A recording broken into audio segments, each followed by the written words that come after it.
Today the Canadian Prime Minister Justin Trudeau gave warning to USA government and people. Listen all the speech. Today the United States informed us they will be imposing 25% tariffs on Canadian exports to the United States and 10% on Canadian energy, a decision that should the elect to proceed with should take effect on Tuesday, February 4th. Rel been the source. Wheel and opportunities on both sides of the border tonight. First I want to speak directly to Americans, our closest friends and neighbors. This is a choice that yes will harm Canadians, but beyond that it will have real consequences for you, the American people. As I have consistently said, tariffs again against Canada will put your jobs at risk, potentially shutting down American auto assembly plants and other manufacturing facilities. They will raise costs for you, including food at the grocery stores and gas at the pump.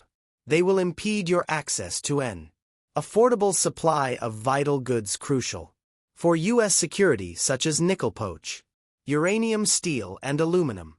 They will violate the free trade agreement that the President and I, along with our Mexican partner, negotiated and signed a few years ago. But it doesn't have to be this way. As President John F. Kennedy said many years ago, geography has made us neighbors, history has made us friends, economics has made us partners, and necessity has made us allies. That rang true for many decades prior to President Kennedy's time in office and in the decades since, from the beaches of Normandy to the mountains of the Korean Peninsula, from the fields of Flanders to the streets of Kandahar, we have fought and died alongside you during your darkest hours during the Ian hostage crisis.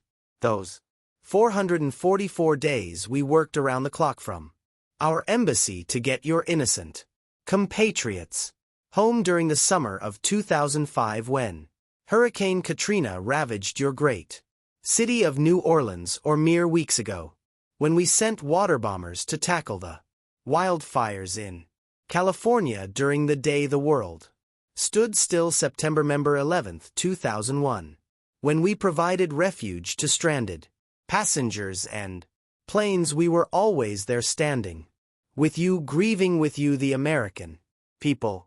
Together we've built the most successful economic, military, and security partnership the world has ever seen, a relationship that has been the envy of the world. Yes, we've had our differences in the past, but we've always found a way to get past them. As I've said before, if President Trump wants to usher in a new golden age for the United States, the better path is to partner with Canada, not to punish us. Canada has critical minerals, reliable and affordable energy, stable democratic institutions, shared values, and the natural resources you need. Canada has the ingredients necessary to build a booming and secure partnership for the North American economy, and we stand at the ready to work together. Let's take a moment to talk about our shared border. Our border is already safe and secure, but there's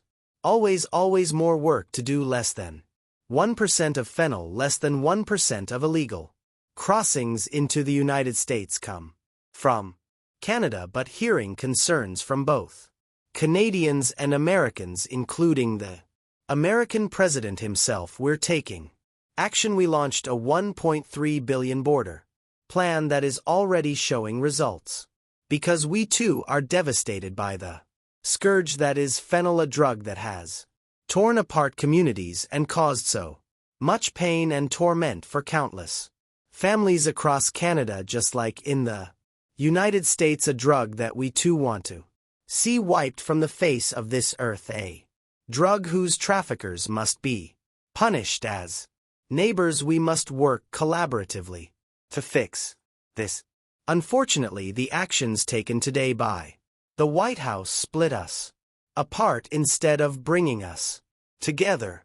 Tonight I am announcing Canada will be responding to the U.S. trade action with 25% tariffs against $155 billion worth of American goods. This will include immediate tariffs on $30 billion worth of goods as of Tuesday, followed by further tariffs on $125 billion worth of American products in 21 days' time to allow Canadian companies and supply chains to seek to find alternatives. I am announcing Canada's response. I am announcing 25% tariffs on $15.55 billion of us goods as of Tuesday. $30 billion worth of us products will be affected, and in 21 days to allow Canadian companies the opportunity to find alternatives. This will be the case for $125 billion worth of products. Our response will also be far-reaching and include everyday items such as American beer, wine and bourbon, fruits and fruit juices including orange juice, along with vegetables, perfume, clothing and shoes. It'll include major consumer products like household appliances, furniture and sports equipment, and materials like lumber and plastics, along with much more. And as part of our response, we are considering with the provinces and territories several non-tariff measures, including some relating to critical minerals, energy procurement and other partnerships. We will stand strong for Canada. We will stand strong to ensure our countries continue to be the best neighbors in the world. With all that said, I also want to speak directly to Canadians in this moment, and I'm sure many of you are anxious, but I want you to know we are all in this together. The Canadian government, Canadian businesses, Canadian organized labor, Canadian civil society, Canada's premier, and tens of millions of Canadians from coast to coast to coast are aligned and united. This is Team Canada at its best. Earlier today, I spoke with premiers from all provinces and territories. We are united. They've all supported our approach. We're also aligned to reduce internal trade barriers and to make it easier for consumers to choose Canada and Canada products. A few moments ago, I spoke with Mrs. Shin Bom, the President of Mexico, our other North American partner, who was, and this country was, also the subject of 25% tariffs today. We're working together to face these tariffs. This threat is targeting the entire country, and I am heartened to see all our leaders answer the call and to be so committed to make sure that no Canadians are left behind. Our government will be there for Canadians. We will be there for you. At the same time, I do have something to ask of you. I would ask you to remain united. Many of us will be deeply affected. A lot of people will go through dark times. I'm asking you to support one another, to be there for your friends, your neighbors, and your fellow Canadi. From sea to sea, Canadians are different. We speak different languages. We have different beliefs and opinions. We have different ideas, but when we remain united, we are stronger. And now is also the time to choose Canada. There are many ways for you to do your part. It might mean checking the labels at the supermarket and picking Canadian-made products. It might mean opting for Canadian rye over Kentucky bourbon, or foregoing Florida orange juice altogether. It might mean changing your summer vacation plans to stay here in Canada and explore the many national and provincial parks, historical sites, and tourist destinations our great country has to offer. It's time to choose Canadian products and to support Canadian businesses, to support our farmers, our producers, our workers, our business owners or artists. It might mean doing all of these things or finding your own way to stand up for Canada. In this moment, we must pull together because we love this country. We pride ourselves on braving the cold.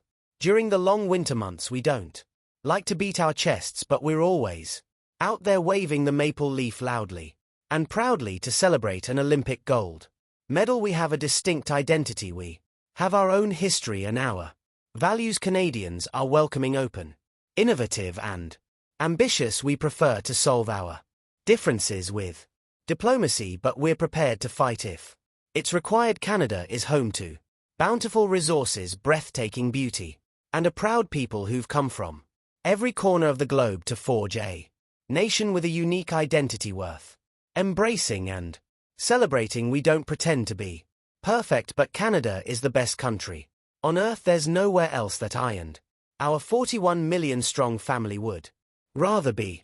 And we will get through this challenge, just as we've been done countless times before together. Thank you.